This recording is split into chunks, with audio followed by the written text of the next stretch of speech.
Everybody coming on? Let's go ahead and get started.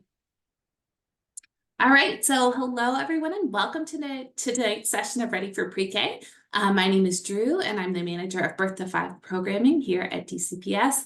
And I'm thrilled to be here with you this evening for a special follow-up session on toilet learning with strategies to support children with special needs. And tonight's session is being presented by Nelson Early Learning Services. All right, so before we get started, there are a few housekeeping items that I want to go over for the good of the group.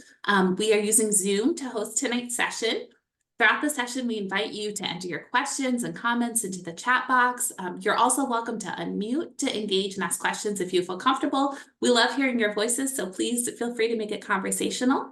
And as I stated before, the session will be recorded and posted on the DCPS YouTube page. So please double check your camera settings if you would not like to be on camera. We don't want to capture any embarrassing mishaps.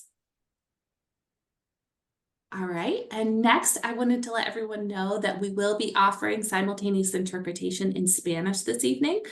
So I'm gonna pause for a second so that anybody who would like to access the interpretation services can do so. There are instructions on the screen.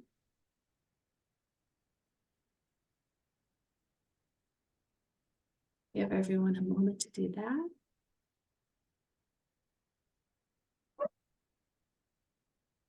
All right, and on to our community agreements for the evening. We like to start off all of our Ready for Pre-K sessions with some general community agreements for our time together tonight.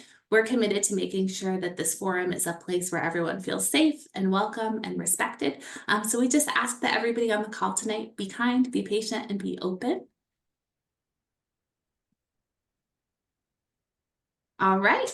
And with that, I'm going to introduce Shauna Goldman, who is our presenter this evening from Nelson Early Learning Services. Shauna is the founder of Nelson Early Learning Services, and we have worked together for a very long time. So I'm so excited to be able to welcome her tonight to Ready for Pre-K. Shauna, thank you so much for joining us. And with that, I will turn it over to you to share a little bit about yourself and take over tonight's presentation. Right. Thank you so much, Drew, for this wonderful opportunity. Good night, everyone, and welcome to learning a lot more about potty learning, toilet learning. I hope by the end of the hour, you will be able to walk away with a few nuggets that you can already add to your toolbox. Before I get started, as Drew was saying, I would like to introduce myself. I am Shauna Goldman. I'm the founder of Nelson Early Learning Services. I actually started in the work of education as a special educator way back when, about 25 years ago. I actually have 3 beautiful children. I have a 26-year-old, a 5-year-old, and a 4-year-old. So being a mother, a wife, and educator is truly my passion. And as I said, I hope that with my experience and knowledge in working with the field of education and working with children with special needs, that I can bring you guys some information that you guys can be useful, that you guys can incorporate in your daily living. Okay. I'm going to go ahead and share my screen. Go for it. Right. And as Drew was saying, at any point, if you guys have a question, please feel free to stop me during that time and ask question. We do want to make sure that this is interactive. Yeah, for sure. And I'll keep an eye on the chat too, in case anybody wants to add questions or comments there. All right, perfect. So we're going to go ahead and get started with our objectives. So today we're hoping that we'll be able to identify some of the challenges for toilet learning. We're also going to highlight the ABCs of effective toilet learning, and then discuss the strategies that we can use to support children based on their developmental level. So I want you to pause for just a few seconds, and I want you to think about this scenario on the screen. So if you can close your eyes and just imagine being in a foreign country that English is not the primary language. So this is the chance for you to pick anywhere in the world that English is not the primary language.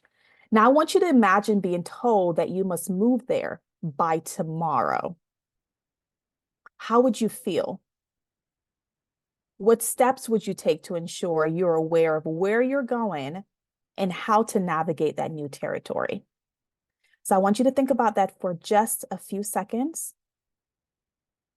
And while we continue the presentation, I want you to carry these different feelings, these different thoughts, these different solutions and steps that you will take through with you as we talk more about potty learning and how you can use those same tools and implement those same tools that you will use with your children. So let's talk about the WH of toilet learning. The what? What is toilet learning? So toilet learning is an important milestone for children. We know that through toilet learning, children are learning a lot of skills. They're learning basic needs to make sure that they're independent. They're also successful. They are learning how to be self-confident. They're learning how to improve their self-esteem. So we want to make sure that when we are embarking on the task of toilet learning, we are not forcing children into this enormous milestone, but we're taking it one step at a time just to make sure that they are successful and independent. Why is it important? Why does a child need to learn how to toilet train? So we talked about that, their confidence. We want to improve their confidence. We want to make sure that their self-esteem and independence is something that they can do with and without us. Come up to us and ask us when we're there and when we're not there. So we want to improve on a lot of these different skills that we know that comes with being independent and toilet learning.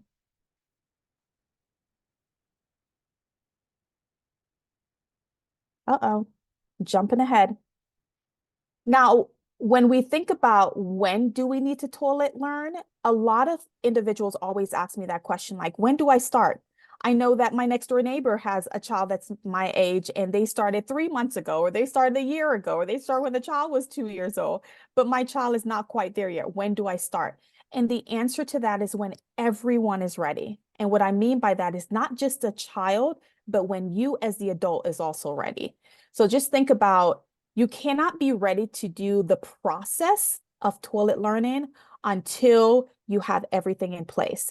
So if you're going to be starting a new job, if you guys are going on vacation, if there's a new baby coming into place, if you guys are moving, et cetera, that is not the right time to start toilet learning. It's also not the right time to start toilet learning when your child is not developmentally ready for that. So we have to remember that developmentally ready. Is the child able to identify or notice when they're soiled or wet? If they're not there yet, if they're not feeling those urges, if they're not indicating or finding those signals or highlighting those signals, then they're not there yet. So we want to make sure, once again, everyone's ready. You're ready, the child's ready, the entire family is part of that process. Just think about it as a community. Everybody is on board to make sure that that process is successful. Yeah, And that's such a how, good point. yes, I it was just really thinking about is. that, Shauna. Yeah, so many parents, I feel like, we feel this pressure for our children to be potty trained, like when they're 2 years old. And so we just randomly pick a time that we're gonna, dedicate, and we're gonna say, all right, we're gonna do potty training this weekend. But what you said about making sure that everyone is ready, and that they're developmentally ready and we're not forcing it, I think is really Absolutely. important to Yeah. remember. And it is that pressure. I'm just also thinking about my own example. I come from a family where by year, first birthday, the family members are buying the child a potty. Just like, okay, they need to be on the pot, they need to do what they need to do, right? And you're just like, they're not there yet. They still have the diaper on, or they still have that pull-up on. They're not pulling it down, et cetera, et cetera. So that's a conversation that needs to be had with family members that's putting that pressure on you to make sure that that child is out of those diapers and pull up in big boy underwear, or big boy and big girl underwear and pants. And when we ask the question about how do I start the process, we want to make sure that it's a slow introduction. So just think about reading stories, find all the books, and at the end of the session, I will share some of the books, or those go-to books that you can refer to. But make sure that you're doing your research on what are some of the books that you can read, what are some of the videos that you can watch with your child, what are some of the different things that you can do to start introducing those steps before you take that child to the toilet, before you start introducing the entire process of potty learning. We also want to make sure that you are introducing the bathroom. Yes, your child has lived in the house with you for quite some time. They should know the bathroom, but do they know exactly what is done in the bathroom? Well, we always encourage families to take the child to the bathroom with them, show them some of the different steps that are done and what you are doing in the bathroom so they can start feeling comfortable. So when that process does start, it's not a scary process for them. I want to highlight some of the challenges that tends to come with potty learning. So we know that there is, if there's like motor coordination, so how the child is controlling their muscles, or if their child is having trouble controlling those muscles to let you know that they need to go to the bathroom. Understanding those signals, the child may struggle recognizing the urge, like I talk about, in terms of, do they want to pee? Do they have to go and do a bowel movement? And if the child is not understanding those signals, then that child is not there yet. Those can be those challenges. Communication. Is the child nonverbal? So if there's a nonverbal child with limited language, the child's able only to say maybe one or two words or one or two sentences, not able to communicate to you or their teachers or others around them that they need to go to the bathroom, that can also be a hindrance. For verbal children, that can also be a challenge too, because they may not want to tell you as the adult that they feel something or something happens, because there may be consequences. So we want to make sure those lines of communication are open, and we want to make sure that they're also positive when it comes to potty learning. Sensory. We know that majority of us, it's not all of us, have some kind of sensory needs, right? So the loud flushing of that toilet can be very, very daunting to a lot of children.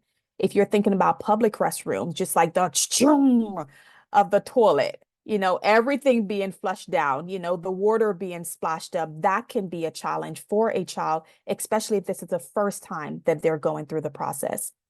An uncomfortable toilet seat. I'm also thinking about my own experience, just walking into the bathroom, you're just like, oh my goodness, am I going to be able to fit on that toilet? So just think about how you can change or modify the toilet seats to make sure that it is comfortable and it is not a scary place for a child to sit. And the hand washing, and we'll talk a little bit more about some of these sensory pieces as well. For a child that does not like to touch water or does not like their hand being washed, what are some of the different things that we can modify, or some accommodations that we can make sure that that child feels comfortable? Okay. Any questions so far? All right, let's keep I have moving. a question. Sure, Chelsea, go ahead. So my son is nonverbal. He only does, one or two words. But it's the communication on, I don't know if he understands the connection of telling me or letting me know, or even doing a sign language for potty to say, hey, I do have to go to the bathroom. So are you guys currently doing sign language? What is It's a little bit of both. Okay. And I would say to you, Chelsea, if sign language is helping, I will continue doing that. I will also couple it with visuals as well. So if you have any visuals of, a child on the potty, I always suggest to individuals to make sure you take a picture of your child, not just some random, stock art or a stock photo that you can find online, but you want that child to see themselves in that picture. Oh, that's me sitting on the potty. That's me sitting in the toilet. That's me washing my hands in the bathroom. So make sure that you take those action shots, print them, laminate them, because we know if they're in the bathroom, they're going to end up getting wet and damaged. So you want those heavy stock papers that that's going to last for a little while. So yes, I'll definitely continue to do the sign language and use visuals to help him along the way. Okay, thank you. Absolutely. Thank you for that. All right, so going back to something that Chelsea said, so this is more of like the visual that I was talking about, but thank you, Chelsea, for pointing out the sign language as well. You guys can also use visuals for, once again, speech or language impairment for the children that may have one or two words, for children that are non-verbal, or they are verbal, but they just don't want to tell you that they feel that urge. You can use first then chart. So a first then chart is just exactly what is shown right here. You're just creating a chart with just two stickers on it. First, you go to the potty. Once again, a picture of the actual potty that you use in your home. And then followed by what you're going to do. As the example says here, first bathroom, then wash hands. And the words that's in parentheses, I try to limit that. So for children that may be developmental delay, you want to lessen the amount of words that you're using. So first bathroom, then wash hands. For a child that may be cognitively more inclined to understand what you're saying, then you can do those full sentences. But you're going to be using this chart on an everyday basis so the child is knowing what to do first and then the step that comes after. What to do first, then what comes after. And once again, those are just a simple pictures that you can switch out from one activity to the next when they're using the bathroom. The same exact thing in terms of visual that you can create this concept. It's a social story. So just think about stories that we buy, books that we buy from the store. You can create your own with your child in that story. So you're creating the story with language about the child and what they're doing step by step. So when I feel tingling in my lower stomach, I go to the potty. I pull down my underwear. And once again, it's step by step of everything that that child is doing. And you want to make sure that it's simple enough that the child is able to understand. You're not writing a 12-page book. You're writing maybe 1 page or 2 pages, just so the child can understand the steps of the process. Also, the other thing that I do want to suggest is that make sure that you're not just reading the book during the time that they're using the potty, but you're reading the book prior to, during, and then also after. The reason why that's important is because you want to set the child up for success. So make sure that you're sitting with the child prior to that, that 5-minute window before they sit on the toilet, and read that story so they're prepared. During the time that they're sitting on the toilet, you're reading the story again. And then afterwards, you're reading it and then maybe revisiting some of the different things that you noticed that they were doing in the bathroom and giving those reinforcements.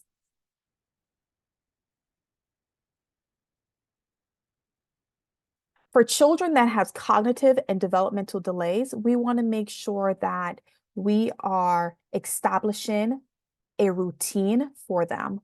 So making sure that you're doing the same exact thing at the same time over and over again. So repeat, repeat, repeat.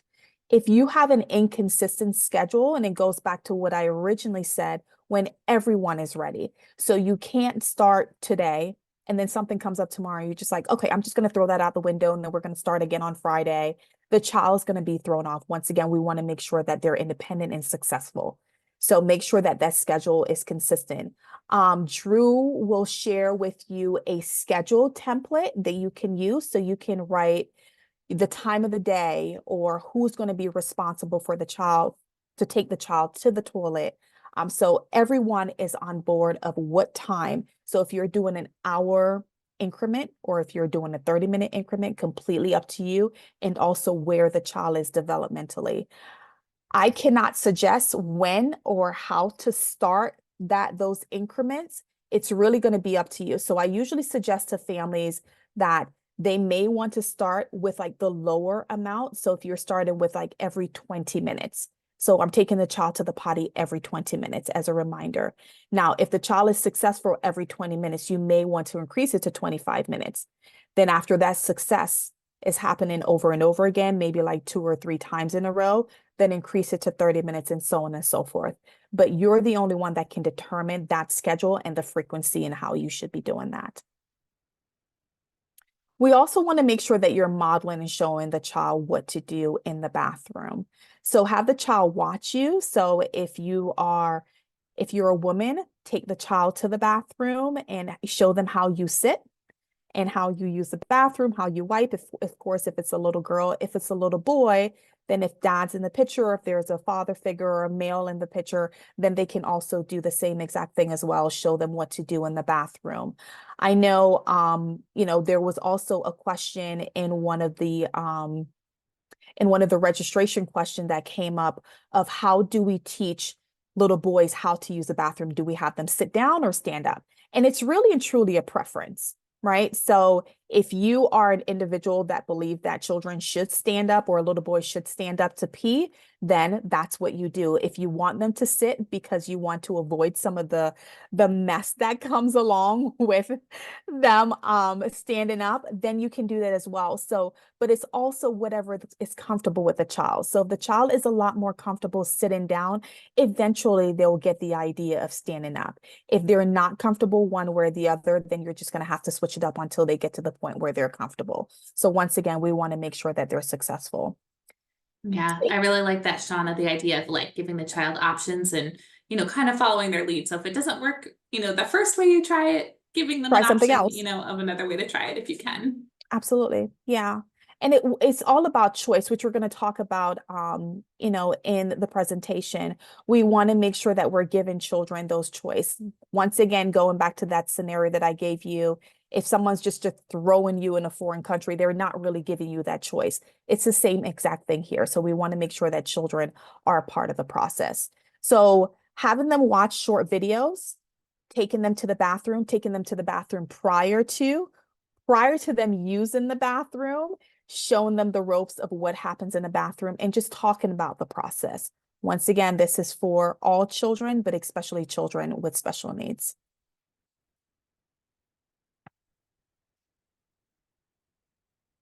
All right, this is usually the fun one, strategies for helping children with special sensory needs.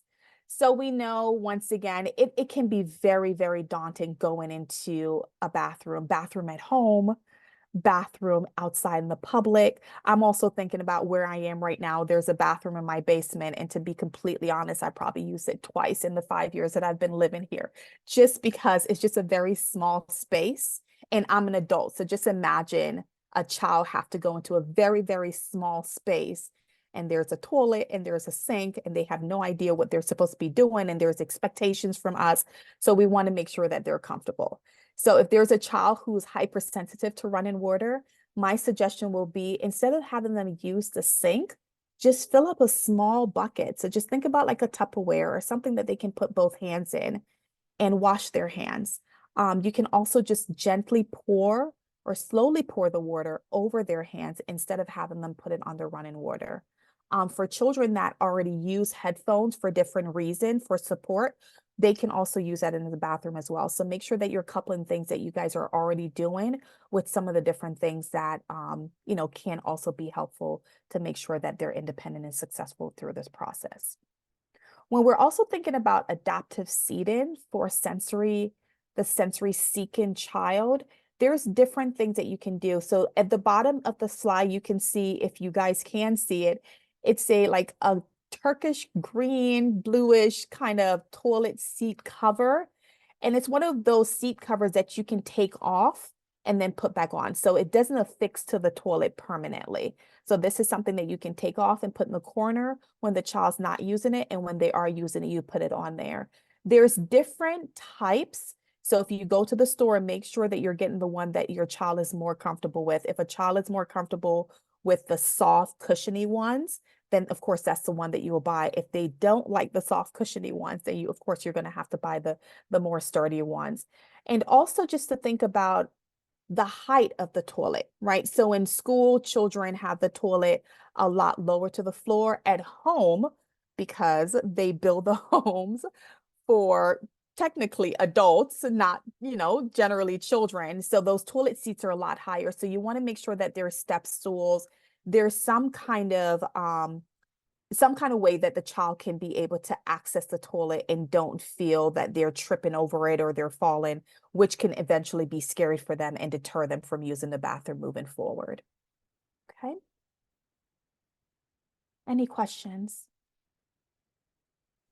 I think I was going to give parents a chance to share any sensory issues that they might be experiencing with their child, but something you said reminded me too of how explicit we have to be with children about, the fact that if they accidentally, fall in a little bit, their bottom touches the water, that, they can't get flushed down the toilet, or, you know what I mean? These fears that are very real for children that we might kind of, think, well, like, obviously that wouldn't happen, and we push to the side, but really being explicit with children about like what can and cannot happen to alleviate some of those fears, Absolutely. Yeah. And it's a conversation. That's why I think the social story is so important.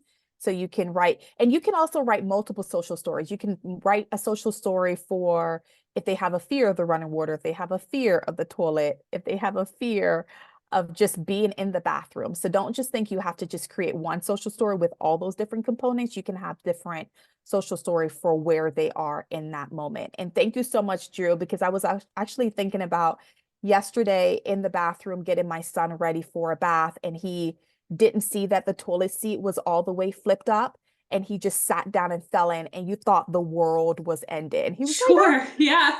it's just, but for them, of course, I think it's interesting because sometimes they'll go into the bathroom and play and splash in the toilet water, but then other times outside of that, they don't want it to be touching them at all. So once again, we have to be mindful of those different things and be comforted when the child is experiencing some of these sensory adversities, right? And also make sure that we're acknowledging, and there's that word I'm looking for and I cannot find it. We're validating, we're acknowledging and validating how they're feeling in the moment based Sure. on what's going on, what they're experiencing. Right. So outside of the tips that I just gave you guys in terms of how you can support a child that may have some challenges communicating with sensory needs, as well as with cognitive or developmental delay, I do want to make sure that you guys are talking to your pediatrician and or an occupational therapist. And when I refer to an occupational therapist, I know some of you may be thinking, oh, do they help with potty training, or do they help with potty learning? And the answer to that is yes. They're occupational therapists that actually specializes in potty learning. So you want to make sure that you find the one that specializes in potty learning, and they can walk you through the process of how to identify some of these challenges that you and your child are experiencing. They can also create an individualized plan. So just think about like an IEP. You can create an IEP for potty learning, and it will be coupled with some of the different accommodations that you can use throughout the day for the child at home as well as in school. So we want to make sure that you're taking advantage of those different things if your insurance company also offer, these services. With the occupational therapy, they also do provide a slew of strategies, so you want to make sure that you take advantage of it. I always remind individuals that when strategies are given, you have to try it over and over again. If you try it for 2 days and it's not working, I don't want you to give up. These things are going to take time. It is a process. So just think about it, trying it for about 2 weeks, and also make sure that you're documented. So on day one, when you start at 8 o'clock in the morning, what does that look like? How many successes, how many accidents, et cetera, et cetera. Do that for a 2-week period. Then you can revisit the information that you've collected and see if it's actually successful. I think oftentimes we are hard on ourselves because we want to see that progress in our mind is timed. There's books out there that say you can potty train a child in 3 days. Some children, yes. Other children's going to take a lot longer. So make sure that you just go with the flow of your child and document and observe what they're doing, and if indeed that you need to continue this process, or if you just need to stop and wait for another 3 or 6 months to revisit it. Okay. Hi, do you have a question? No. Okay. Thanks for joining us. Love hearing kiddo voices on here. Yes, I thought I did. Shauna, we've got a question in the chat that I'm going to address from Chelsea.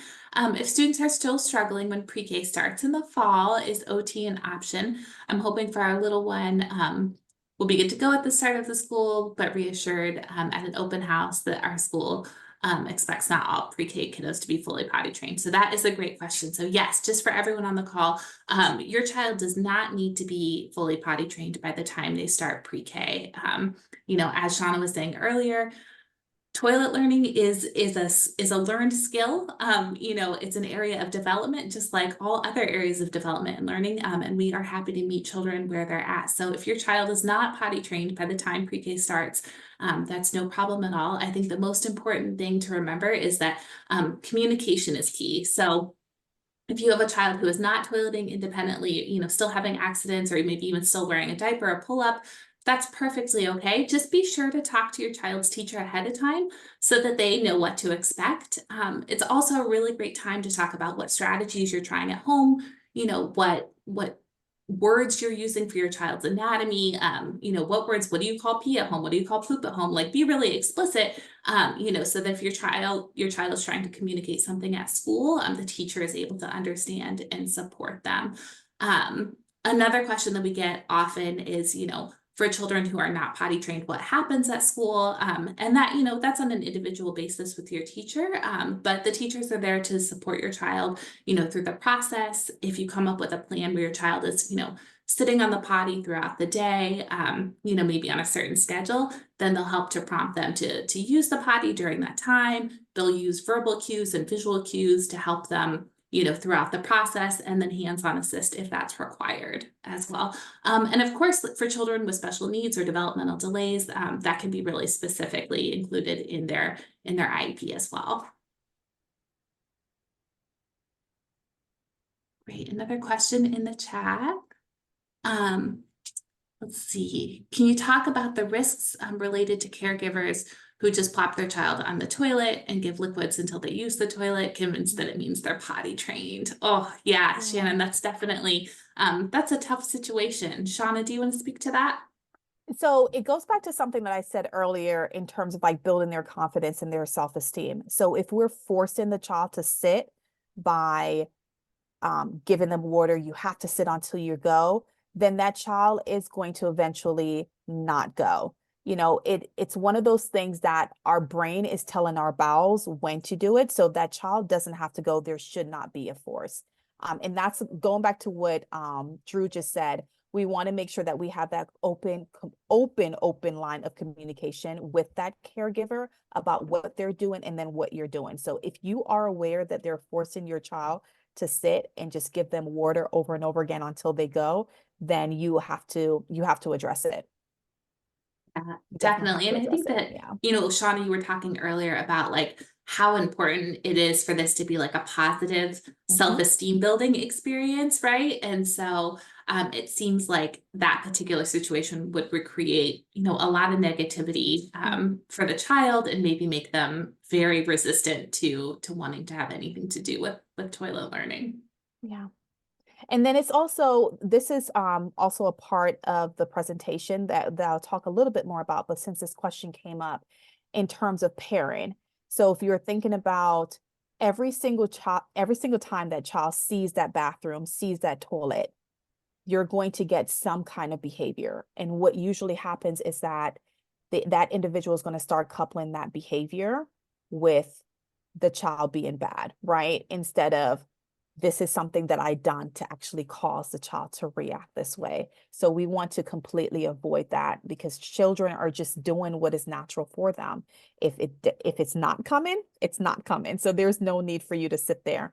And that can also affect their bowels as well, right? So we know that if you sit on the toilet for too long, you end up with hemorrhoids, and there's so many other health issues that can come with that, because the toilet is meant for you just to go and get up, not for you to sit for a long period of time. So we want to make sure that is clearly communicated with that caregiver. And another suggestion is talk to your pediatrician. If you notice that there is anything going on with the child medically that may be associated with that child sitting for too long, you definitely want to have that conversation and bring that back to the caregiver. Yeah, for sure. Parents, please feel free to continue to enter questions into the chat or unmute. We definitely love hearing your voices. Feel free to ask Sean any questions you have, or touch back on some of the strategies that we've shared. One thing that you said, Drew, that I wanted to go back to was, starting the school year. So if you have not yet, so if you're thinking about this coming August of 24, and you're going to wait until the child is ready to go into pre-K, or, if they're a little bit younger, or whatever the age is, then you have to think about that timing, because remember I talked about originally, if there's a big event, starting school is a very big event for you and the child. You want to make sure you're probably going to have to hold off maybe like 2 weeks into the school year. So don't preempt it by saying, oh, I'm trying to get the child ready because I don't want the child to have any accidents in school. Once they start school, oftentimes you usually see a regression. Majority of children usually regress when they start school because it's a new environment. Everything about starting Sure. school is new. So if you can wait until maybe the week after or 2 weeks after they start school, which is also a good time for you to have a meeting with that teacher to talk about some of the things that you're planning on doing, what you already started doing.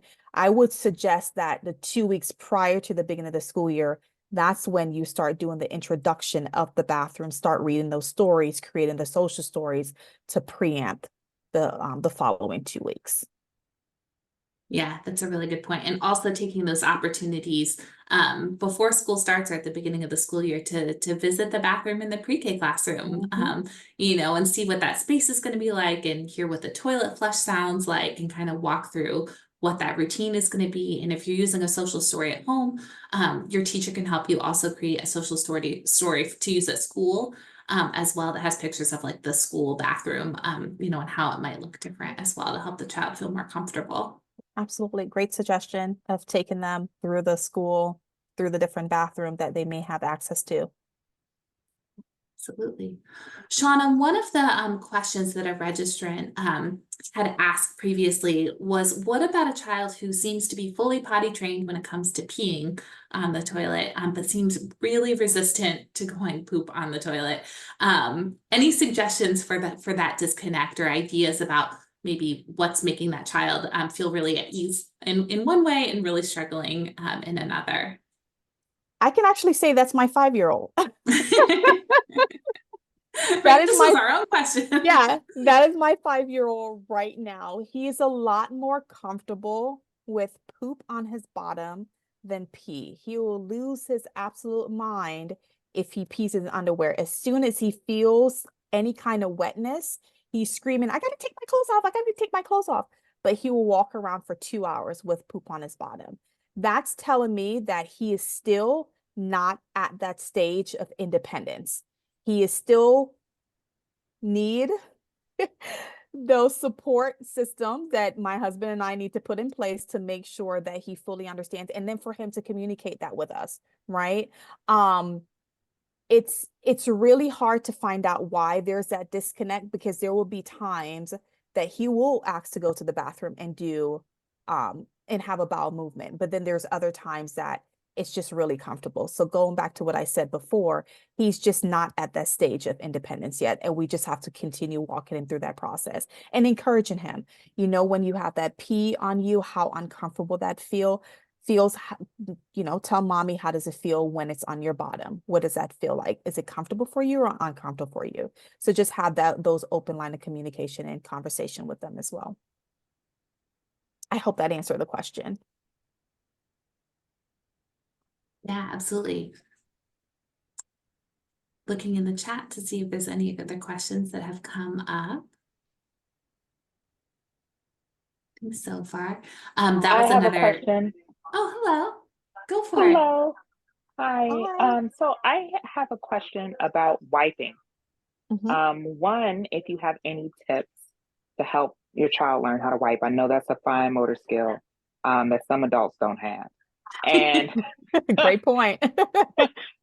and secondly, does DCPS help your child with wiping? I know there's a thing with after they get out of daycare, letting the children have their own autonomy. However, a lot of kids do need help wiping. So is there anything that we can do to help the teachers and then also help ourselves at home. Yeah, absolutely. I'm happy to take the DCPS part. And then Shauna, if you want to give some specific strategies for practicing wiping and helping to develop that skill. So I would say that that's a conversation to have with your, your child's teacher individually, with what the teacher's comfort level is with that. Of course, if your child is soiled and needs, cleaned up, they've gone to the bathroom in their underwear or in a diaper, of course, they're going to help them to get cleaned up and get fresh clothing on. When it comes to actually like wiping their bottom, most teachers, I say, will usually use like a verbal prompting to try and get the child to do that independently, to practice that. Children, it's a learned skill, so they're not going to be great at it at first. And then washing their hands thoroughly afterwards. But I would say that that's a conversation you should definitely have, depending on the comfort level of the teacher, and acknowledging that, your child's effort, it might be a little messy at first, but they're learning. The other option is that wet wipes can be really helpful in this situation, like some flushable wipes, to make it a little bit more, make their wiping a little bit more effective as well. Shauna, did you have some suggestions for actually how to like practice that skill of wiping? I actually found an incredible video on TikTok, and I will try to see if I can find the link and send it to you, Drew, so you can send it to everyone else. But it was a young man, and he had his boys on chairs, like directly behind him, and he had balloons attached to the back of the chairs. And he was showing them how to put his hand behind and just wipe. And once again, if we're thinking about how we were raised, I don't think necessarily anyone probably walked us through the process. They probably told us what to do. But for our kiddos with special needs and for our really young children, we really need to show them. This should not be, oh, I'm in the bathroom, this is a private moment. Yes, it's a private moment, but a child is not going to learn how to do it unless we show them. And it goes back to something that I said before. Take them to the bathroom, show them what you're doing, show them the process, let them ask you questions. Create pictures to show them what to do. That's the only way that they're going to learn. And as Drew was saying before, it will be messy, because there's days that my boys are coming home and there's stains, but it's part of the process. So we just have to remind them, remember, when you're wiping, you may have to do it more than once. You can't just put the tissue on the side of your bottom and it's wiped. You have to put the tissue, in between, and you have to wipe. And if there's stuff on there, I know we're getting a little graphic, but these are the conversations we have to have. If there's anything on the toilet paper, then you have to wipe again, and so on and so forth. So these are the conversations we're going to have over and over and over again. And share that process with the teacher as well, that you're doing these things. Yeah, I think that explicitness, right? Like it's definitely can be a little uncomfortable and embarrassing. And I'm sure that we've all been there too, in like public restrooms, when you're having to walk your child through this process, and you're trying to explain to them with other people in earshot. But it really is, it's not a natural skill. It's something that is learned, right? And there's a lot of cultural differences and cultural implications with that too, so every household might do things slightly differently. Be sure to share those things with your teacher, your child's teacher as well, whether they're in daycare, whether they're starting pre-K. I find that also using baby dolls is another, way to practice that skill as well. And it's something that kids really enjoy, is like, getting the toilet paper and practicing folding it and wiping the baby doll and throwing it away, and that sort of thing, is a good way to practice too. But I think with the baby doll, as well as with the balloons, make sure that you have something on there, maybe like melted chocolate or something, so the child can understand the process. So the chocolate is still on the balloon, the chocolate is still on the baby doll. What do? We continue to wipe until it's all gone. Once again, it's just a practice.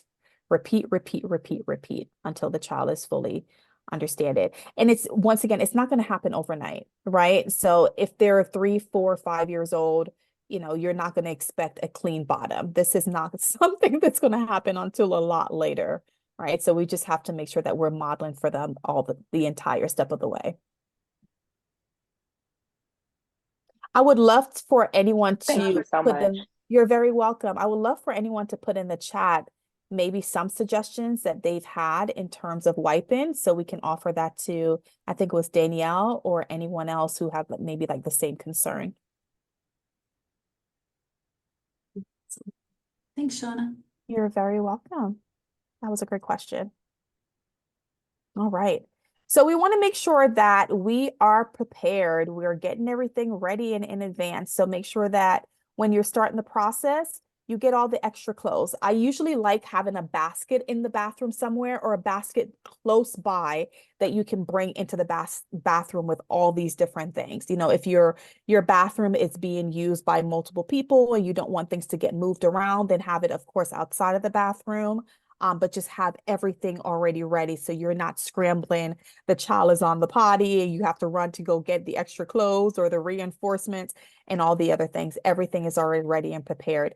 Make it the child feel comfortable. So be silly about all of this. You know, tell stories, do a potty dance, create a song together that you know that can make them feel a little bit more calm and comfortable during this process.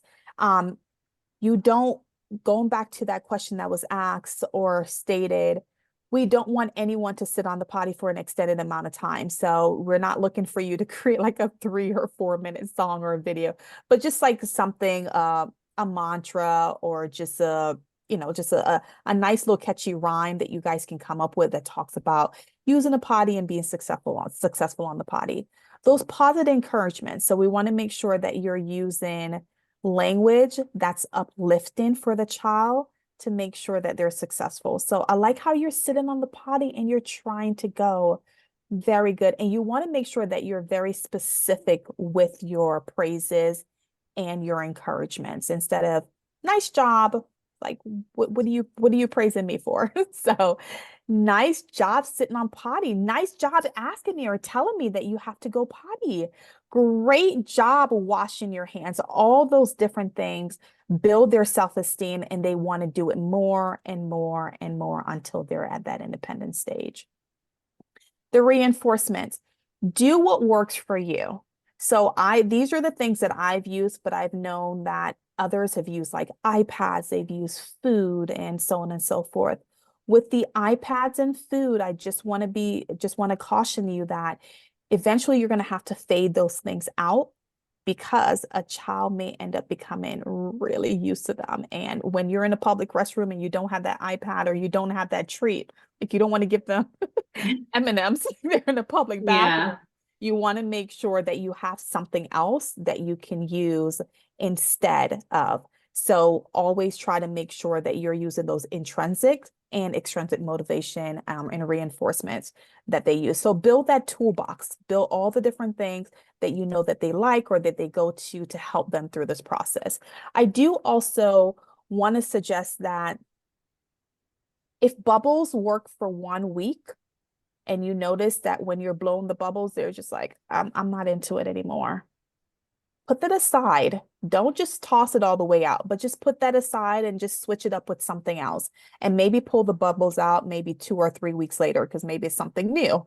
Or maybe put something scented in the bubbles if that child does not have a sensory need, because some children may not like the scent that you're using. So just think about some creative ways that you can incorporate different reinforcement to help them to be independent and successful. Yeah, there's a great suggestion in the chat too, that one participant said that they would turn on the water on the sink to help their son relax and go, right? And so that's another way too, that maybe they're, you know, uncomfortable, but by turning on the water, it makes it feel a little more private and kind of prompts them. Yeah, I like that. I really do like that. So here's some of the things to avoid. We want to make sure that we're not punishing the child in any way, shape, or form, physical, verbal, emotionally. This is a developmental stage within the child's life. Not everyone is going to be doing it at the same time, at the same pace. So we want to make sure that we're guiding them along the way, be there with them. So no scolding, no yelling, no screaming, as frustrating as it can be. And it can be frustrating. You just have to remain calm. find that calmness, and guide the child through the process. The same exact thing for the next bullet, no shaming.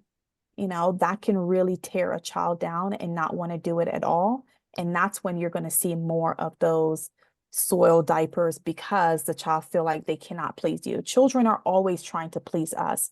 But if we're shaming them and bullying them to do something that they're not ready to do yet, we're just going to get more of that behavior that we don't want. So let's not call them any names at all. Don't make any comparisons. So if you have younger or older siblings that already been through the process and they've been successful or they're now independent, you don't want to compare them to the other. You make sure that you're focusing just on that child and the process that they're offered, the process and the progress that they're making. This is a very important one that I wanted to highlight in terms of pairing.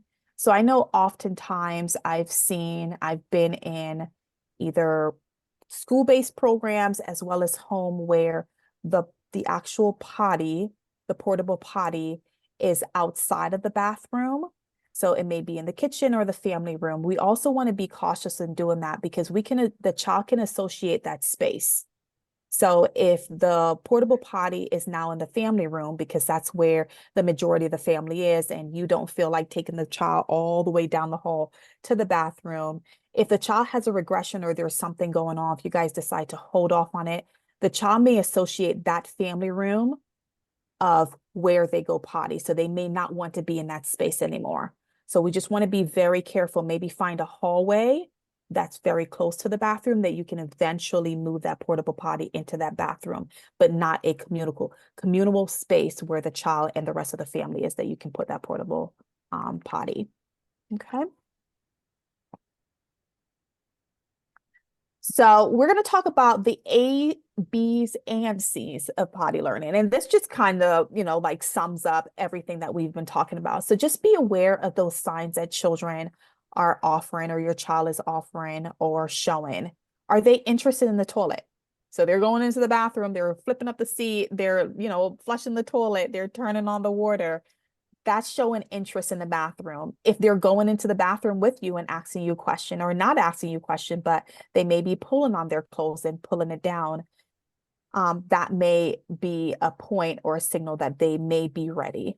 And as you can see, I'm using may be because it may not be the time for them. They're just showing that interest, but there still has some time to go. Are they remaining dry? So we want to make sure that that child is remaining dry for anywhere between like 2 to 4 hours. Another good indication is if you put on a pull up during the night and the child wakes up the next morning and they're dry, they may be at that point that they need to start go through the process of potty learning. Are they uncomfortable when they're soiled? And do you notice that they're squatting in the corner or somewhere hiding out? My daughter used to go under a table and poop for whatever reason, even though the bathroom was right next to her bedroom. But that was just a lot more comfortable for her. So that was a time that I end up calling her childcare provider and ask if they're already in the process of doing that, because we're doing that at home. And believe it or not, the provider said, oh, yes, we already started that with her. So I'm not quite sure why she's doing that. But I think it's also because she was a lot comfortable at home. That's why she was doing that. So we want to make sure that we're looking for those signs. We want to make sure that we're being patient. So that's our B. So regression may happen. And if it does, we want to make sure that we're looking at all the progress that the child is making and not just dreading on the not where they are, right? We know that repeated accidents going to happen. For children that, are successful and are independent, sometimes those accidents do happen, but we have to celebrate those good times. We have to celebrate when they are being successful. So, oh my goodness, you were dry today. Great job. Then that accident happened. I know you can do it. Can we talk about, what we've done before? What does it look like? Let's go back to the social story. Let's go back to modeling for them, et cetera, et cetera. And then just take it one moment at a time, because we know that it is a process. Our C is for choices. So make sure the child is involved every step of the way, from the time that you decide to go and get the pull-up at the store, when you're picking out that potty seat, when you're picking out the reinforcement, the stickers, the bubbles, etc., try to get the child involved as much as possible. We also want to make sure that we're relieving any anxiety and stress. So ask them, if that's a verbal child, what are some of the different things that they will like in the bathroom? If it's a nonverbal child, then present them with those different visuals, maybe 1 or 2 pictures that they can pick from. And of course, you'll have your basket of all those goodies that you can pull out and take it to the bathroom with you. And be consistent. Once again, be consistent of how often you're taking them and what support is being offered. Is it by you? Is it by the educator that you're working with? Is it by other family members? Everyone needs to be consistent in terms of how they're best supporting the child. And to wrap up, I just want to highlight the is and is not about toilet learning. So we want to make sure that everyone is fully aware and understand that toilet learning is a part of development. We've all been there. We've all had to do it. And especially now that we're caring for children, we can see that it is part of their development. But once again, we just have to make sure that we're being patient and we're being consistent with the process. It is a life skill. It's a life skill that they have to learn, have to do. Some children do it a lot earlier. Some children do it a lot later. But it's a life skill for them to go through and be independent. And it's also an extreme learning opportunity for everyone that's part of it. There's things that as an educator, as a mother, I'm just like, I never thought about that. You know, there's also times that you're singing a song or you're doing something in the bathroom that you're teaching your child something that they can then take away. Remember, it is possible. It is a process and it is possible. But what it's not going to happen overnight. Regardless of all these books that have been sold that says you can do it in a weekend, you can do it in 3 days. Sometimes, as I said, that happens, and sometimes it takes a lot longer. So make sure that you're going with the flow of the child. Make sure you're going at your own pace. And it's not one size fit all. It's not the same thing for everyone. So don't think about your child before that was successful and independent now, or don't think about your neighbor that did it, in a matter of hours. Just do it based on your child. And then last but not least, it's not a time goal. So don't rush the process. Just go by the flow of the child. I do want to share these books that I still have in my home today. As I said, my 2 boys are still going through the process of potty learning. Yes, they have been successful in some areas, but there's other times that we do have accidents, so they're not quite independent yet. So we always refer to these different books. We Poop on the Potty. I love this book because it talks about like different animals that actually poop, what it looks like or what it may look like. So we can, we usually have fun just talking about the different things that are mentioned in the book. Everybody loves Elmo. So Elmo's our go-to in terms of talking about going potty and what we need to do. And he walks his cousin through the process of when he was in diapers and now that he's fully out of diaper. And then Once Upon a Potty. I think everybody has actually seen this book. It's just the process of potty learning. So I just want to thank everyone so much for your time this evening. This is an opportunity to pause and to see if anyone has questions before I turn it back over to Drew.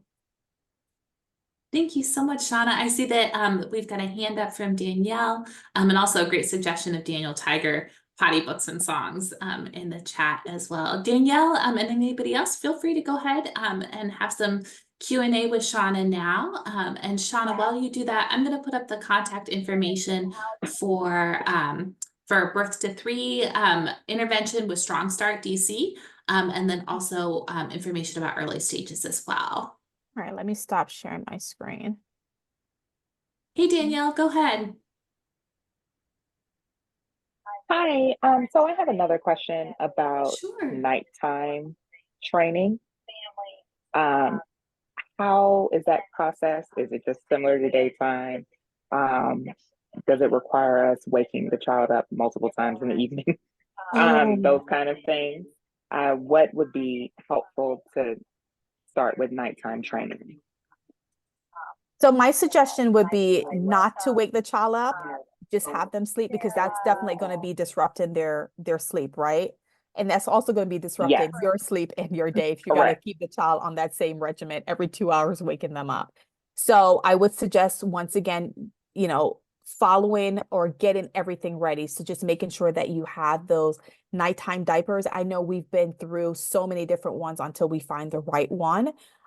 So you're probably going to have to go through different ones to find out which works best.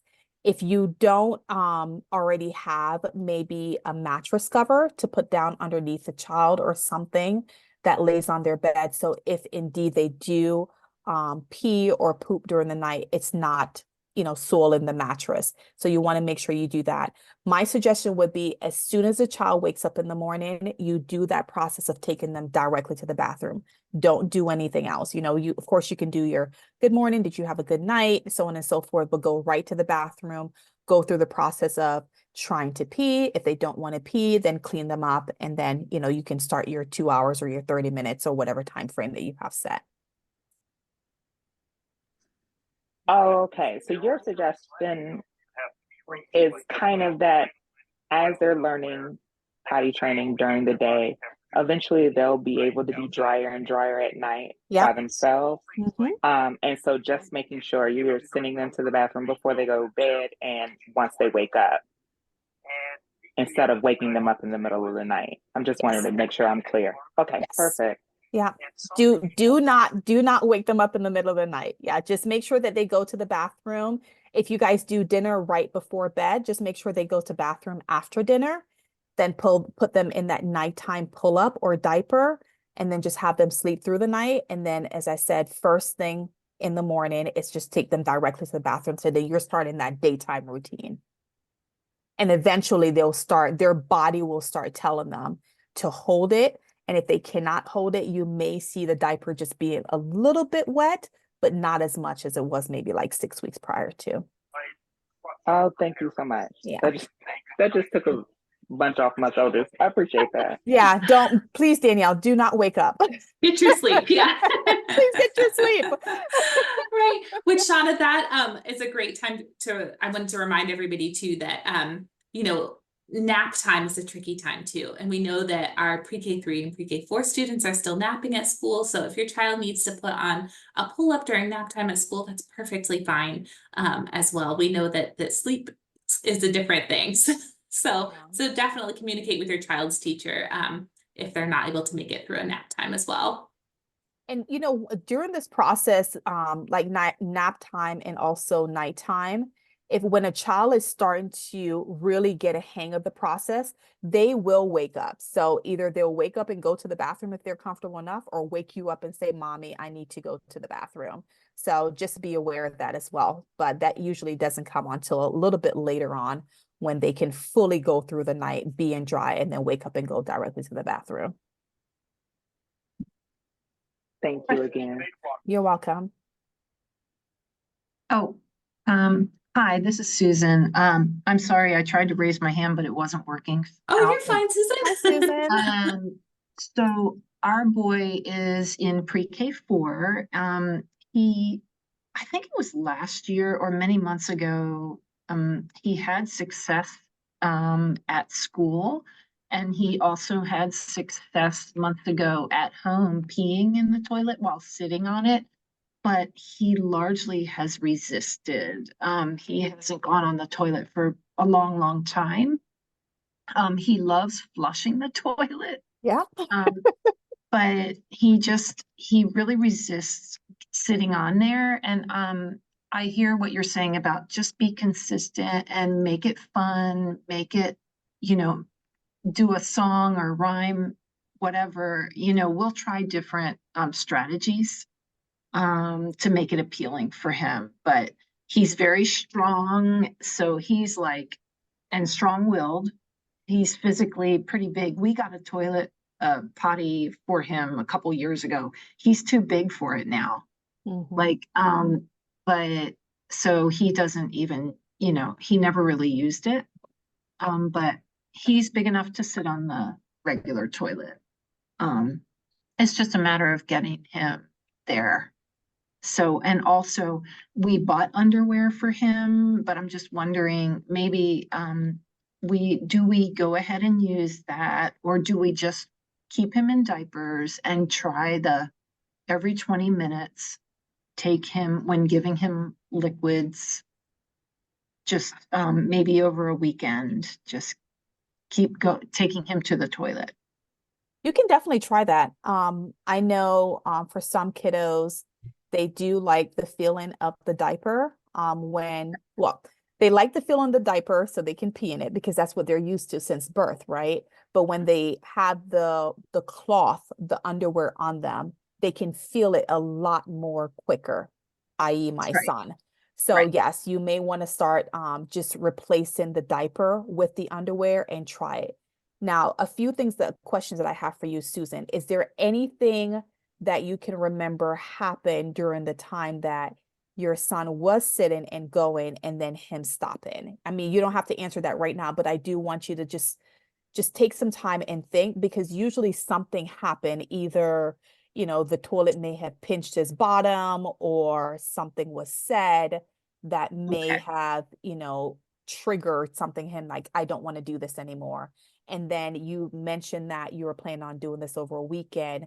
Make sure you clear your schedule. So you Yeah. can't, there should not be anything happening. You can't go to a birthday party or anything. You guys just have to be in the house making sure, because you have to stick with that schedule. Any break in that schedule will throw him off.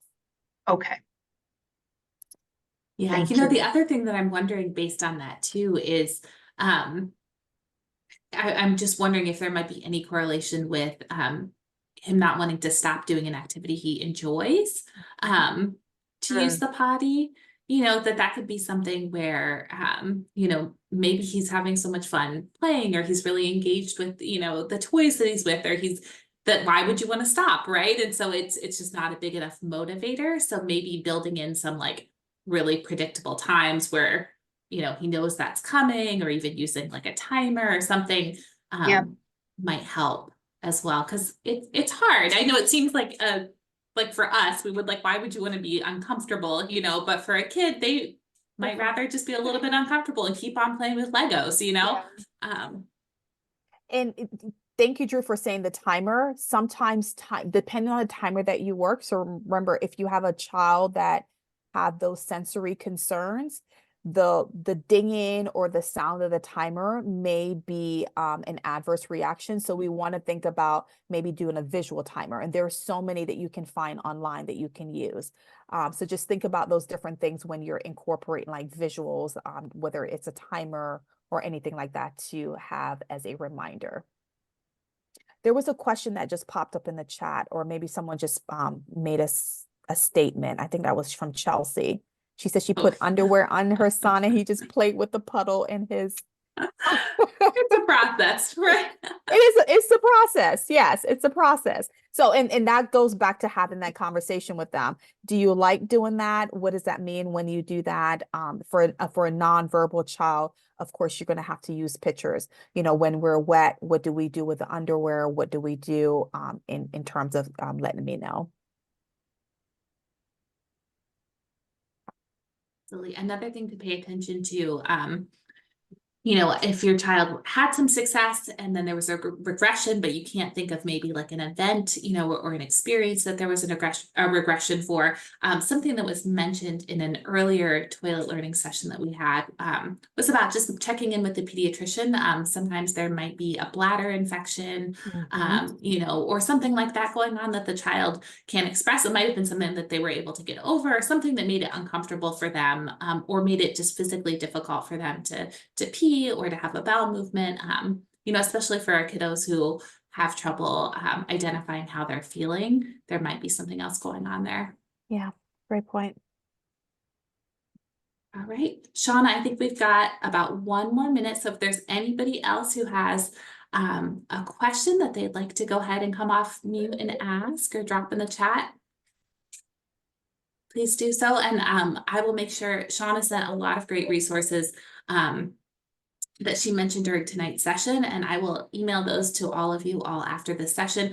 I'll also include it in the Ready for Pre-K monthly newsletter that'll be coming out in March too, so that those will be there. And then definitely please feel free to email us anytime too. with additional follow-up questions, happy to address those.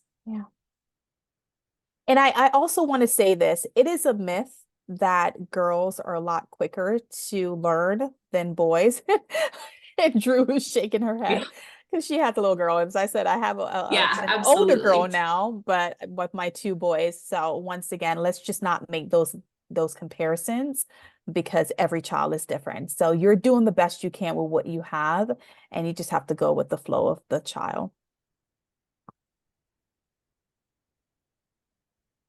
Great. All right, everyone. For the sake of time, we'll go ahead and call it an evening. But Shauna, I just want to say thank you so much for sharing all of these ideas and resources with all of the families tonight. Clearly, you are not alone, families. This is a popular topic. And things that we've had a lot of requests to do follow-up sessions on. And it's especially a difficult undertaking if your child has some developmental delays or communication delays. It can make this process feel all the more challenging as well. But thanks to you, Shauna, I think we've got some great strategies to use and some skills that we can take away from this. And I dropped our information in the chat, so please feel free to email anytime. And with that, we will say good night. Thank you guys so much. And I wish you guys all the best of luck and success and independence with your potty learning process. Thank you so much. Thank you. Thank you much. Thank you.